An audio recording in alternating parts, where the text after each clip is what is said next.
जी हाँ, हम बात कर रहे हैं हमारे जन्मदाता की, हमारे माता पिता की। और दूसरे हैं वो जो समाज को नई दिशा प्रदान करते हैं, बच्चों के भविष्य को उज्जवल बनाते हैं एवं देश के निर्माण में अपना महत्वपूर्ण योगदान देते हैं। जी हाँ, हम बात कर रहे हैं हमारे शिक्षकों की, हमारे गुरुजनों की।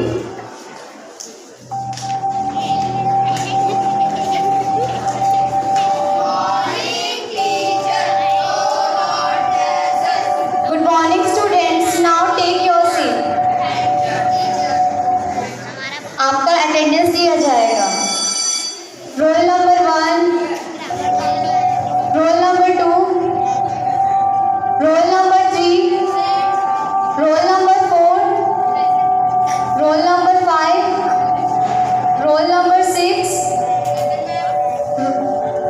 प्यारे बच्चों, कल मैंने आपको निबंध की तैयारी करके आने के लिए कहा है, जिसका शीर्षक था मेरे प्यारे दादा दादी। क्या आप लोग तैयार हैं?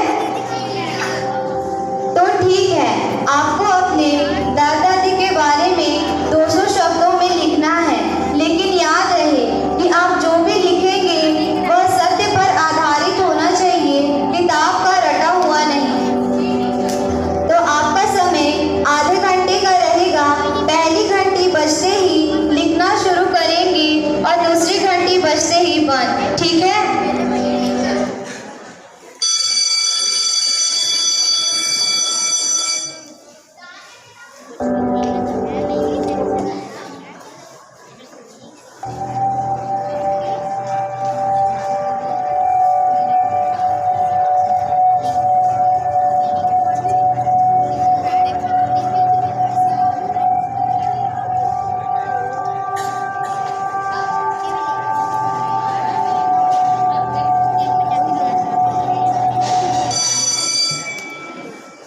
घंटी बजती है और अध्यापक बच्चों से पेज ले लेते हैं।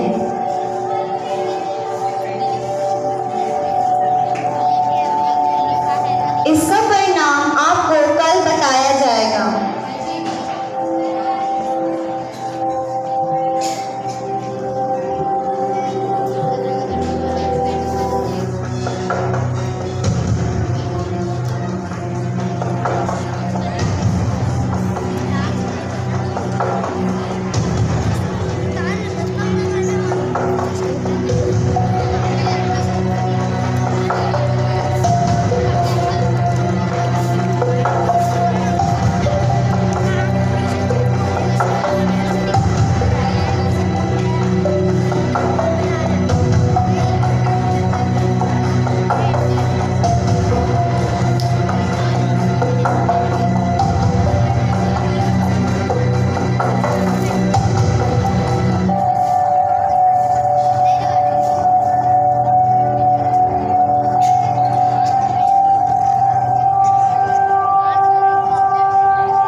शिक्षिका प्रिंसिपल ऑफिस में जाते हुए, may I come in sir?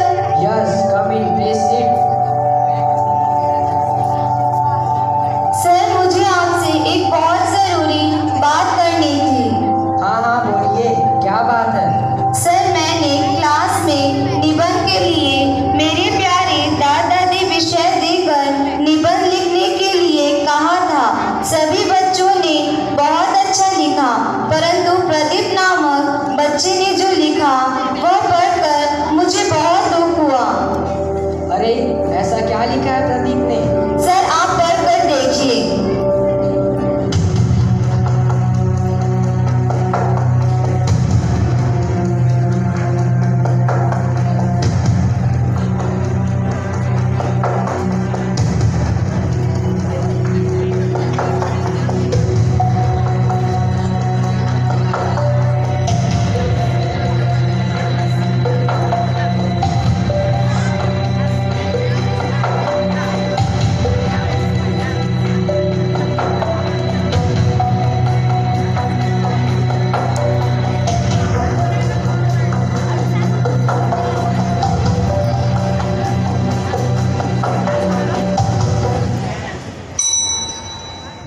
यह तो बहुत दुखदाई बात है। चलो एक बार प्रदीप से बात करते हैं। प्रिंसिपल बेल बजाते हैं और निखिल का प्रवेश होता है। यस कम इन। कक्षा 7वीं से प्रदीप को बुला कर लाओ।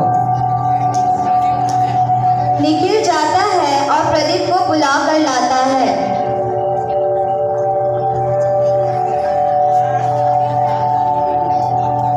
आओ बेटा प्रदीप, तुम कैसे हो? मैं ठीक हूँ सर। बेटा मेरे पास आओ, मुझे तुमसे बात करनी है। जी सर।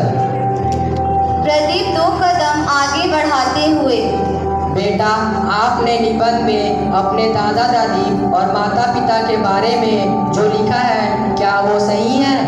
जी सर, बिल्कुल सही है। प्रदीप दुखी होते हुए, कोई बात नहीं बेटा, तुम दुखी मत हो। हम कुछ ऐसा करेंगे जिससे तुम अपने दादा दादी से दूर नहीं रहोगे। अच्छा सर, हम ऐसा क्या करेंगे?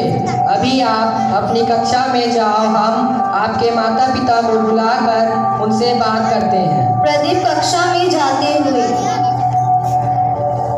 मिसिस नेहा, आप प्रदीप के माता पिता को फ़ोन कर स्कूल बुलाइए। उनसे यह बोलना कि प्रिंसिपल सर आपसे मिलना चाहते हैं। जी सर। शिक्षिका प्रदीप के माता पिता को फोन करती है।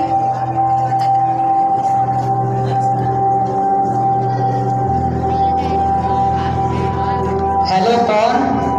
हेलो सर, मैं प्रदीप के स्कूल से उनकी क्लास टीचर बोल रही हूँ। क्या आप प्रदीप के पापा बोल रहे हैं? जी टीचर, नमस्ते। नमस्ते सर, आपसे हमारे प्रिंसिपल सर मिलना चाहते हैं। क्या आप स्कूल आ सकते हैं? जी टीचर, क्या कोई चिंता वाली बात है? नहीं नहीं, कोई चिंता वाली बात नहीं है। हमारे प्रिंसिपल सर आप दोनों से मिलना चाहते हैं। जी टीचर, ज़रूर। मैं 12 बजे से पहले स्कूल आ जाता हूँ। जी ज़रूर। सर, प्रदीप के माता पिता 12 बजे आ रहे हैं। ठीक है, आप अपने क्लास में जाइए। प्रदीप के माता पिता आते हुए, मैं आई come in sir? Yes come इन। बैठिए बैठिए। नमस्ते सर, कहिए सर, क्या बात है? हम प्रदीप के बारे में कुछ ज़रूरी बात करना चाहते हैं आपसे। जी सर, बोलिए। उसने कुछ शरारत की क्या? नहीं नहीं, वह तो बहुत अच्छा बच्चा है। हम तो यह बताना चाह रहे थे कि हमारे विद्यालय में एक नया नियम लागू किया गया है। वह यह है कि आज से सभी विद्यार्थी के माता पिता को अपने बच्चों से अंग्रेजी भाषा में बात करना अनिवार्य है। अतः आप प्रदीप से हिंदी में बात नहीं करेंगे, अंग्रेजी में करेंगे। लेकिन सर, हमको अंग्रेजी आती नहीं, क्योंकि हम जब छोटे थे उस समय अंग्रेजी माध्यम के स्कूल नहीं हुआ करते थे। तो क्या हुआ? आप भी सीख लीजिए। तब तक नहीं करते, आप प्रदीप से बात नहीं करेंगे। सर, यह कैसे हो सकता है? प्रदीप हमारा बेटा, हम उसके जन्मदाता हैं और हम उससे बात नहीं करें। तो क्या हुआ? कुछ दिनों की ही तो बात है। आप अंग्रेजी सीख लीजिए, फिर बात करिए। नहीं सर, यह कैसे हो सकता है? हम हमारे बेटे को बेहतर शिक्षा देने के लिए आपके स्कूल में भेज रहे हैं, ताकि उसका भविष्य उज्जवल हो और वह जिंदगी में कामयाब इंसान बने। परंतु हम उससे बात किए बिना कैसे रह सकते हैं? हाँ, यह बात तो सच है, परंतु आपको अपने बेटे के लिए यह करना होगा। नहीं सर, बिल्कुल नहीं, यह संभव नहीं है। हम अपने बेटे से बात किए बिना नहीं रह सकते। इस दुनिया के सभी माता पिता यही चाहते हैं कि उनका बच्चा होनहार हो। जो सुख माता पिता को नहीं मिला, वह उनके बच्चे को मिले। दुनिया के सभी माता पिता इसके लिए अपना जी जान लगा देते हैं, जैसा कि आप कर रहे हैं। हाँ सर, सही बात है। तो मैं आपसे पूछता हूँ कि आपके माता पिता ने भी यही सोचा होगा और जितना संभव हो उतनी सुविधा उन्होंने आपको दी होगी। हाँ सर। फिर आप अपने माता पिता को पुराने विचारों वाले कैसे बोल सकते हैं? माना कि उस समय इतनी सुविधा नहीं थी जितनी आज है, फिर भी वह आपके माता पिता तो हैं, उन्होंने भी यही सोचा होगा। सर आप क्या कहना चाहते हैं, साफ साफ बताइए। हमारे विद्यालय में एक निबंध प्रतियोगिता आयोजित की गई थी जिसमें बच्चों ने अपने विचार व्यक्त किए। आप भी देखिए प्रदीप ने उसमें क्या लिखा है। पेपर प्रदीप के माता पिता को देते हुए। सर मैं कक्षा 7वीं का छात्र हूँ। मेरा नाम प्रदीप है। मैं अपने दादाजी से बहुत प्यार करता हूँ। मेरे दादाजी मुझे अच्छी अच्छी बातें, घटनाएं और कहानियाँ सुनाते हैं। मुझे उनके साथ समय बिताना बहुत अच्छा लगता है, परंतु मेरे माता पिता को यह पसंद नहीं है। वे मुझे दादाजी के पास जाने या बात करने के लिए भी मना करते हैं। मुझे यह अच्छा नहीं लगता टीचर। मुझे यह लगता है कि मेरे माता पिता मेरे दादाजी को खुश नहीं रखते, अपनी जिम्मेदारियों से दूर रहते हैं। मैं अपने दादाजी और माता पिता सबके साथ रहना चाहता हूँ, सभी का प्यार पाना चाहता हूँ, परंतु मेरी किस्मत में शायद एक साथ सबका प्यार नहीं लिखा है। I love you and miss you दादाजी। प्रदीप के माता पिता पढ़ते हुए भावुक हो जाते हैं। आपका बेटा बहुत समझदार है, उसे आप जैसी शिक्षा देंगे वो वैसा ही करेगा। बच्चों के लिए माता पिता और शिक्षक एक कुम्हार की तरह होते हैं और बच्चे कच्ची मिट्टी की तरह। हम बच्चों को जैसा माहौल देंगे और जैसा विचार सिखाएंगे वो वैसा ही सीखेगा और भविष्य में वैसा ही व्यवहार करेगा। क्या आप भी अपने बेटे से ऐसा ही व्यवहार चाहेंगे? नहीं सर, बिल्कुल नहीं। हम यह बर्दाश्त नहीं कर पाएंगे। तो आपके माता पिता कैसे बर्दाश्त कर सकते हैं? प्रदीप के माता पिता भावुक होते हुए। हाँ सर, सही बात है। आज हमें अपनी गलती का एहसास हो गया। माफ कीजिए सर, अब हम ऐसा नहीं करेंगे। प्रदीप को अपने दादाजी से दूर नहीं करेंगे।